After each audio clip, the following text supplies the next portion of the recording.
एक ऐसा जहाज जो 1500 से ज़्यादा लोगों को ले डूबा। आखिर ऐसा क्या हुआ कि उसका पहला सफ़र उसका आखिरी सफ़र साबित हुआ? आखिर क्या हुआ था टाइटैनिक के साथ? क्या हुआ था उस दिन? चलिए जानते हैं मेरी इस वीडियो में। टाइटैनिक अपने समय का दुनिया का सबसे बड़ा समुद्री जहाज था।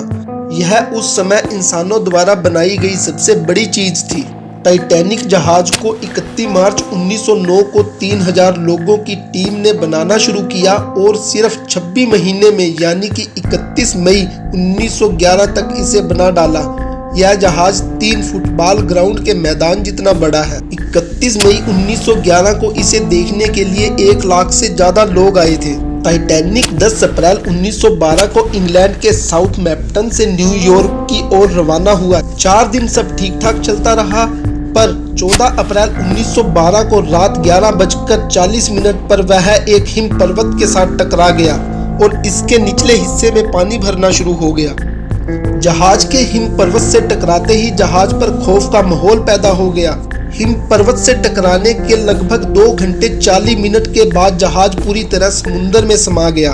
वह लगभग 11:40 पे हिम पर्वत से टकराया था और 2:20 पर वह डूब गया। एक अनुमान के अनुसार उस समय जहाज में 3537 लोग सवार थे, जिनमें 2687 लोग क्रू मेंबर के रूप में थे। इनमें से 1537 लोगों ने इस हादसे में अपनी जान गंवा दी। टाइटैनिक जहाज पर सिर्फ 20 लाइफ बोट थी।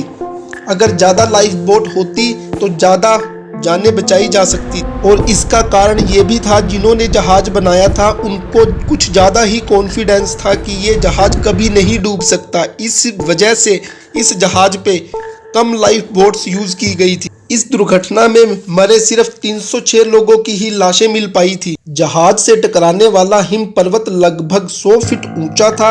यह ग्रीनलैंड के ग्लेशियर से आया था। एक अनुमान के अनुसार टाइटैनिक से टकराने वाला हिम पर्वत 10,000 साल पहले ग्रीनलैंड से अलग हुआ था, पर टक्कर के 2 हफ्ते बाद ही वह पूरा नष्ट हो गया था, क्योंकि टक्कर बहुत ही ज्यादा भयावह थी। टाइटैनिक को चलाने के लिए हर दिन 60 टन कोयले की जरूरत होती थी। इसकी 860 क्रू मेंबर की टीम में सिर्फ 176 लोगों का काम सिर्फ कोयले को भट्टियों में डालना था। इस जहाज की चिमनियां रोज 100 टन धुआं निकालती थी। टाइटैनिक जहाज में 4 बड़ी बड़ी चिमनियां थी, जिनमें से 3 का काम धुआं निकालना था और 1 का काम संतुलन बना के रखना था। टाइटैनिक दुर्घटना उत्तरी अटलांटिक सागर में हुई थी। जहाज का मलबा ढूंढने में 73 साल लग गए। 1985 में टाइटैनिक का मलबा ढूंढा गया।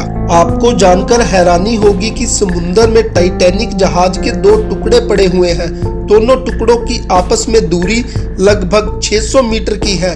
इसके सिवाय इस मलबे के 5 किलोमीटर के दायरे में जहाज की कई और चीजों समेत लोगों की कई चीजें भी मिली हैं, जो इस जहाज में सफर कर रहे लोगों की थी। आपको जानकर हैरानी होगी कि टाइटैनिक पर सवार बहुत से लोग ऐसे भी थे जो इसमें यात्रा नहीं करने वाले थे।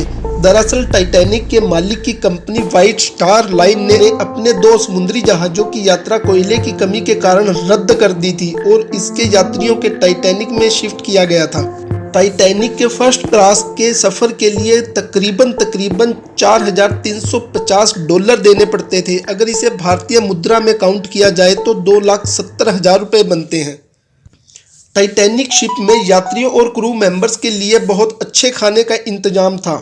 टाइटैनिक के अंदर 86,000 पाउंड मीट, 40,000 अंडे और 4 टन आलू, 3500 पाउंड प्याज, 36,000 सेब के साथ कई खाने की और चीजें मौजूद थी। और टाइटैनिक की मैक्सिमम स्पीड 43 किलोमीटर प्रति घंटा थी। इस जहाज में क्रू मेंबर के रूप में 23 महिलाएं भी थी। टाइटैनिक जहाज पर 13 नई शादीशुदा जोड़े हनीमून मनाने के लिए आए थे। दोस्तों, टाइटैनिक जहाज पर लगी सीटी 16 किलोमीटर दूर तक सुनाई देती थी। इस जहाज पर 9 कुत्ते भी सवार थे, जिसमें से 2 ही जिंदा बच पाए। टाइटैनिक को बनाते हुए 250 से ज्यादा लोगों को चोटें लगी थी और 2 लोगों की मृत्यु भी हो चुकी थी। खोजकर्ता आज तक इस बात पर एकमत नहीं हो पाए कि टाइटैनिक क्यों 2 टुकड़ों में बट गया, पर यह बात ज्यादा मानी जाती है। शायद समुद्र की सतह की एक तरफ दबाव बढ़ने के कारण यह टूट गया होगा।